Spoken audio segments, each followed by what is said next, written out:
Art restoration is very important for art historians and museums, especially for older artworks that may have been damaged by smoke, turned yellow from resin, or just gotten dirty over time.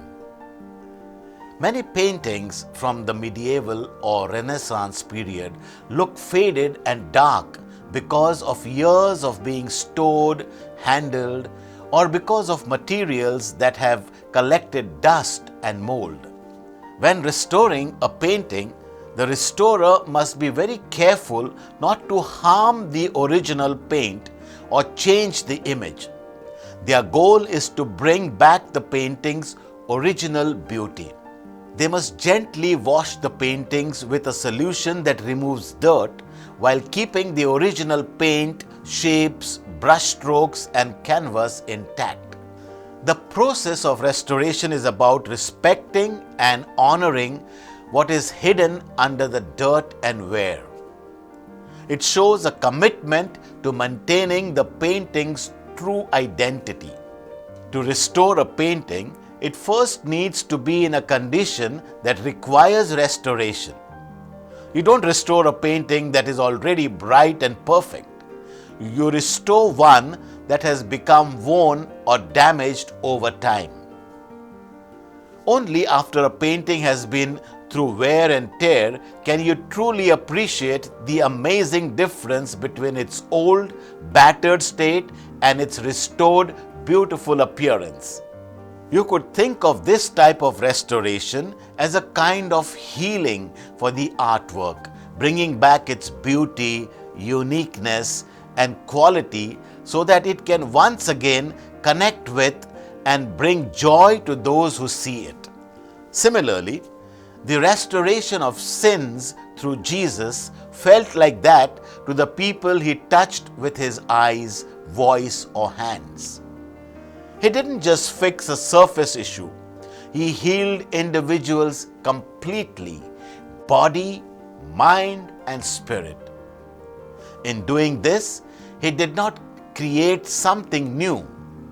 He restored them to their true selves, bringing them wellness, joy, peace, community, brotherhood, faith, and a sense of belonging. Jesus did not heal people who seemed flawless. Instead, he helped those who had been hurt, stained by sin, and looked down upon by others. After he healed them, they could connect with God and others in a pure and meaningful way. Their sense of dignity, ability to relate to others, and self-esteem were completely restored.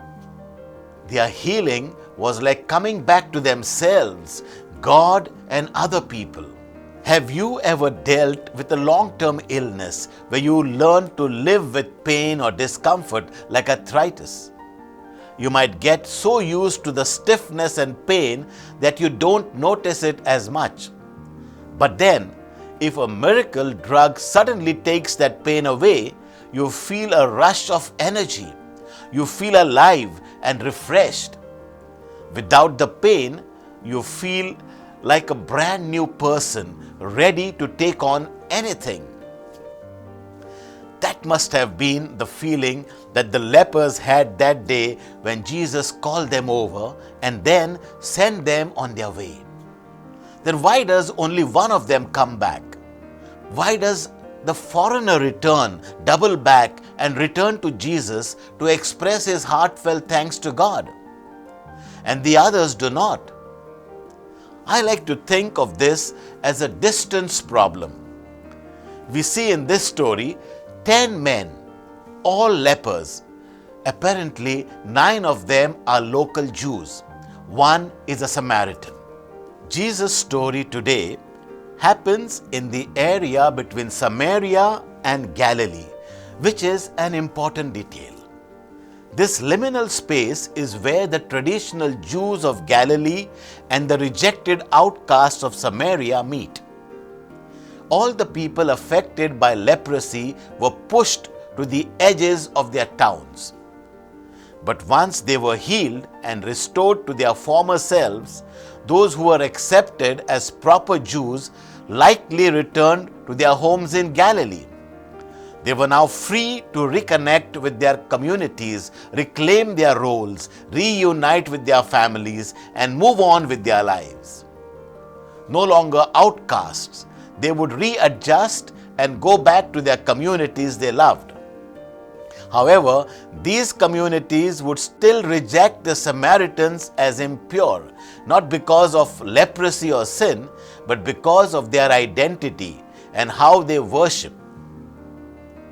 The Galileans believed they were God's chosen people and thought that healing was something they were entitled to simply because of who they are. The Samaritan, however, when healed, although restored mind, body and spirit, will remain outcast from Galilee. He will remain a Samaritan, disliked, mistrusted, avoided and snubbed by the conventional Jewish community, but not from God. Humbled, his gratitude that God behaves differently than anyone he has ever known will spill from his lips in praise and laud. In his healing, he knows that God has accepted him fully and completely. He belongs to God as a beloved child. God's grace knows no boundaries. The Samaritan does not need the acceptance of his compatriots. He is grateful enough for his acceptance with God. 10 sullied men, all in need of restoration. 9 men were sullied by sin. 1 was sullied by both sin and rejected by his brothers. 9 went on their way as they received their due blessings. 1 turned back to the one who accepted him, and not merely as a Samaritan, but as a fully equal child of God. Who had the greater restoration? The Samaritan. The dirtier the image, the more stunning the restoration. We all require healing from Jesus. Everyone falls short of God's glory and is affected by sin. Some may take God's healing for granted, but those who have faced the great hardships, bias, abuse, loneliness, and rejection will value God's gift the most. Why do you seek healing from Jesus? Is it to fit in or to align yourself with God? Is your main objective in life to be accepted by those around you and liked by your peers, or is it to be loved, cherished, and blessed by God? Genuine gratitude comes from those who have been most deeply wounded, as they are more aware of God's redemption, acceptance, love, and joy. God accepts us all, flaws and all, especially because of our imperfections. Each of us is uniquely created and special, with no two people alike. Our differences range from the scar on our skin to the wounds in our hearts, as well as our beliefs, thoughts, friendships, and affiliation, encompassing our races, genders, and inner selves. A restorer needs to maintain some distance from the original artwork to better appreciate it. Similarly, someone learning a foreign language may often speak it with greater accuracy and better grammar than a native speaker. An editor can spot errors in writings more effectively than the author themselves due to the forest for the trees syndrome. Being too familiar with something can hinder one's ability to recognize both its beauty and its imperfections. A skilled restorer understands that to genuinely restore a painting to its original state, it cannot be perfected. Instead, it must be brought back to life with all its flaws intact. What we perceive as flaws can often lend a painting its uniqueness, beauty, character, and significance. Jesus valued what lies beneath the surface of every individual. He recognized that every person is special in God's eyes, whether they are Jewish or Greek, local or foreign. God's grace transcends all boundaries, not just between Galilee and Samaria, but also among nations, peoples, races, and personalities.